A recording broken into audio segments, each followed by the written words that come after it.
This is Wall Street Week. I'm David Weston. Global Wall Street is on the cusp of a major transfer in wealth as aging men who amassed capital pass from the scene. Most often, this is described as a generational issue. But Ellevest has released a new study showing that there will also be a gender component to it, as great wealth is put in the hands of women around the world. We talked with the founder and CEO of Ellevest, Sallie Krawcheck, about what they found. The baby boomers have built an historically unprecedented amount of wealth. Baby boomers are hitting 80 this year, and as they begin to pass away, that money gets passed down. Now, you talk to most people, and you say, who's the money going to? And they say the millennials. The bottom line is it's going to women because it goes to the widows first. Average age of widowhood, by the way, late 50s, goes to the women first and then goes on to the kids. And so the great wealth transfer is about to do something that Lean In did not, which is get to women the majority of wealth in this country. Women are going to inherit tens of trillions of dollars over the next couple of decades. Well, that's a big shift, potentially. Yeah. Big shift. Yeah. But what do you think are the consequences of that? I mean, how are women different from men when they invest? Let's back up, because it does tend to change everything. One of the big findings you and I were talking about earlier is we tend to think women don't invest as much as men do. It's because they don't have the money confidence that men do. What this survey has shown is it's not they don't have the confidence or they don't have the money, it's they don't have the money so they don't have the confidence. You put that money in the hands of women, their confidence soars. It goes from something like 45% of women are confident around money to 81% after they get an inheritance or a wealth transfer, become more confident than men. The other thing that changes, marriages.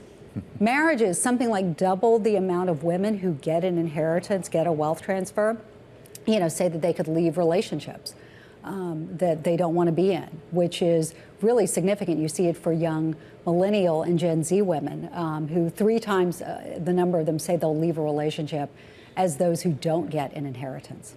So as we look around the industry today, I mean, this is certainly my experience looking at it, we don't have many women in the senior most leadership roles in sort of global Wall Street. Correct. And maybe it's gotten better, but I'm not sure how much better it's gotten. Yeah. What's causing that, do you think? Yeah, it's gotten better. It hasn't gotten better enough when you consider that women are 51% of the population. It's inertia. An object in motion stays in motion, an object at rest stays at rest. But it's truly important, and it's truly important beyond the, gee, I wish there were a handful of women who get to senior roles and do well. Good, yes, that matters. What really matters is that financial services is, of course, the lifeblood of our economy.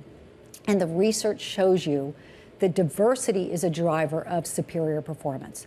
That homogeneity, conversely, means you trust each other too much, you take on more risk, thinking subprime crisis here, right? When you don't have that diversity of thought, perspective, background.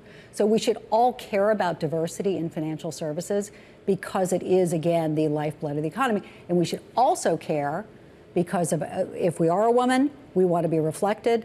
If we're fathers and we have daughters, we want them to be reflected.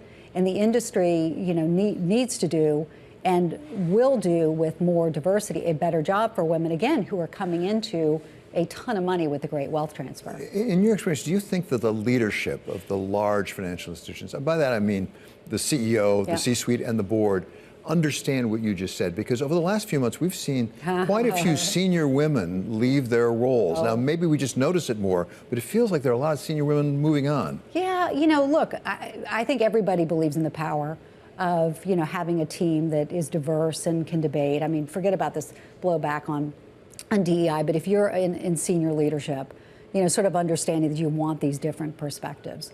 I think it can be hard to overcome corporate culture. What I do think is men do not see the great wealth transfer coming and do not fully understand the difference it's going to make. And how do I know that? In the Ellevest survey, we asked men. We said, here's this great wealth transfer. Who do you think is going to benefit? Just 14% said women. Oh, most people said the next generation? Me. Men. I think it's going to be men. And look at what we saw this summer, where women kept the country out of recession. Through going to see Barbie, through going to see, Taylor Swift and Beyonce and all of the economic power that generated. and you say, look, this is a world that's beginning to change.